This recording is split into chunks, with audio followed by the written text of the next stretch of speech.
कानपुर में युवक का पहले ईंट से सिर कुचला, फिर कांच के टुकड़े से रेत दिया गला। कानपुर शहर के नवाबगंज थाना क्षेत्र में गंगा बैराज के पास सोमवार सुबह करीब 2:30 से 3 बजे के बीच 25 वर्षीय युवक प्रदीप की निर्मम हत्या कर दी गई।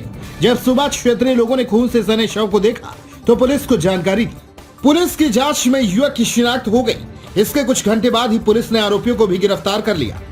एसीपी मोहम्मद अकमल खान ने बताया कि मृतक प्रदीप कन्नौज का रहने वाला था। युवक प्रदीप का खून से सना शव पुलिस को सोमवार सुबह मिला था। इस मामले में पुलिस ने दोपहर में ही 3 आरोपियों सूरज, अंकुर और ललित को गिरफ्तार कर लिया। एसीपी मोहम्मद अकमल खान ने बताया कि मृतक प्रदीप और आरोपियों के बीच रविवार देर रात जमकर झगड़ा हुआ था। सभी ने पहले खूब शराब पी थी। उसके बाद आरोपियों ने प्रदीप को धौंस दिखाने के लिए पहले जमकर पीटा और फिर एक पूर्व विधायक के गेस्ट हाउस के पास ले जाकर पहले ईंट से सिर कुचला, फिर कांच के टुकड़े से उसका गला रेत दिया। फिलहाल प्रदीप के परिजनों को मामले की जानकारी दे दी गई है। आरोपियों ने पूछताछ में पुलिस को बताया कि वह गंगा बैराज वाले रास्ते से गुजर रहे थे। रास्ते में प्रदीप ने हाथ देकर ई रिक्शा रुकवा लिया। इसके बाद प्रदीप ने तिलक नगर छोड़ देने की बात कही। जब आरोपियों ने तिलक नगर जाने से मना किया तो आरोप है कि प्रदीप ने गालियां दी और देवा नाम के व्यक्ति की बात कहते हुए पिटवाने की धौंस दी।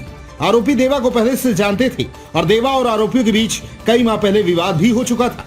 ऐसे में आरोपियों ने प्रदीप को पीटना शुरू कर दिया और मारते मारते गंगा बैराज रोड पर सुनसान वाले मोहल्ले में पहुंच गए। यहाँ एक फार्म हाउस के पास प्रदीप को गिराकर उसका सिर कुचला, फिर गर्दन पर कई वार कर मौत के घाट उतार दिया।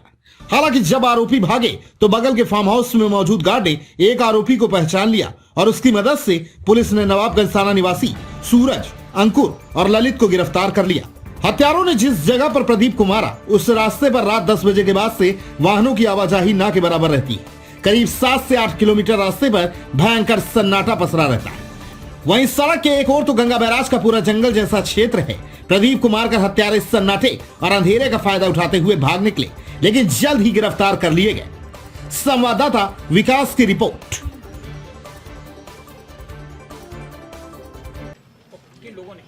देखिए, ये हमें रात में सूचना मिली थी कि एक व्यक्ति को 3 लड़के मिलके मार रहे थे ईंट पत्थर से। इस पे हमारी नाइट पुलिस जो तत्काल वहाँ पे पहुँची और वहाँ पे जो सूचना करता थे रामानंद, उन्होंने बताया था कि ईंट पत्थर से मार रहे हैं। तो नाइट की जो हमारी नाइट वाली टीम पहुँची, उन्होंने बड़ी हिम्मत के साथ एक व्यक्ति को तत्काल ही पकड़ लिया जिसका नाम था सूरज दिवाकर, जो ई रिक्शा चालक था। उसकी मदद से 2 व्यक्तियों को और पकड़ा, अंकुल सैनी और ललित निषाद। इन तीनों ने रात में शराब के नशे में ई रिक्शा में जो मृतक है प्रदीप सिंह, उसके साथ लड़ाई झगड़ा किया और फिर बाद में उसको सुनसान जगह पर लाके उसकी हत्या कर दी थी। देखिए, 3 लोग जैसा मैंने बताया, सूरज दिवाकर, अंकुल सैनी, ललित निषाद। जिसमें सूरज दिवाकर वो ई रिक्शा चालक है, अंकुल सैनी इसका दोस्त है और अंकुल सैनी का दोस्त ललित निषाद है जो कि यहाँ पे काम करता है, गंगा बैराज पे खाना बनाने का काम करता है। इन तीनों ने ही रात में शराब लगभग 9:30 बजे के आसपास पी और फिर बाद में जो मृतक है उसको अपने ई रिक्शा में बिठाया और काफ़ी देर तक इधर उधर घुमाते रहे, लड़ाई झगड़ा आपस में करते रहे। इसमें एक खास बात ये पता चली कि ललित निषाद का एक व्यक्ति से लड़ाई झगड़ा था, देवा करके, और उसी की रंजिशन में जब इसको पता चला कि ये दोस्त है इसका, तो इन तीनों ने मिलकर उसकी हत्या कर दी। सब दुश्मन के दोस्त के रूप में उसकी हत्या कर दी। जी बिल्कुल। जिस तरह हत्या हुई थी, पुलिस के लिए क्या प्रभाव पड़ा? देखिए, चूंकि हमारी पुलिस ने बहुत जल्दी इस घटना को लगभग मैं कहूँगा 6 घंटे के अंदर ही अनावरण कर दिया। जैसे हमने हिरासत मिला पूछताछ की तो इन्होंने एक एक चीज़ पूरी बताई। ललित निशान थोड़ा शातिर किस्म का था, इसने अपने कपड़े जो खून से सने हुए थे उसको फेंक भी दिया था, बट पुलिस ने उसको ही बरामद कर लिया है और सभी का हमने बेंजाडिन टेस्ट किया, उसमें पॉजिटिव भी आए हैं सारे लोग और अभी जो पोस्टमार्टम की कार्रवाई वो चल रही है। बाकी हमने मुकदमा पंजीकृत कर लिया है और इनको जेल भेजा जाएगा।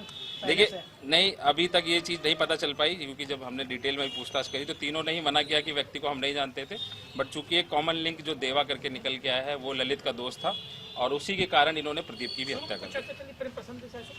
देखिए, चूंकि ये लड़का जो है रामानंद लगभग 30 उम्र का है, ये इसकी भी शादीशुदा नहीं है और यहाँ पे SSC की तैयारी कर रहा था। हम लोग इस लिंक पे भी काम कर रहे हैं अभी, लेकिन अभी प्रथम दृष्टया इस चीज़ की पुष्टि नहीं कर रहे। सर, एक क्वेश्चन, जैसे मूलगंज में भी हत्या हुई थी और ये छोटी-छोटी बातों में जिस तरह से हत्याएं हो रही हैं, तो क्या लगता है कि कानपुर में क्राइम का हत्या का जिस तरह ग्राफ बढ़ा है तो लगता नहीं पुलिस के लिए समस्या बन रही है? देखिए, आपस में लड़ाई झगड़ा चूंकि एक मुख्य कारण मुझे लगता है जो शराब और इसकी चीज़ें होती हैं, जो नाबालिग बच्चे होते हैं या उस कम एज के बच्चे होते हैं जो पढ़ाई लिखाई बहुत जल्दी छोड़ देते हैं और शराब के नशे में आ जाते हैं, वो तैश में आके इस तरीके के काम करते हैं, तो उस पर ध्यान देने की ज़रूरत है। मैं मीडिया के बंधुओं से भी आग्रह करूँगा कि जो लोग शराब पीते हैं या नाबालिग बच्चे जिनकी फैमिली में जो इस प्रकार का जो काम धंधे में लिप्त है तो उनको भी समझाने की कोशिश करें। घटना स्थल पे कई दुकानें हैं जो मैगी पॉइंट के नाम से चलती है, वहाँ पे रात में क्या है, काफी भीड़ लगती है। देखिए, जो घटना मैंने बताया, चूंकि 2:30 से 3 बजे के आसपास के, तो उस समय दुकानें सारी लगभग बंद ही होती हैं।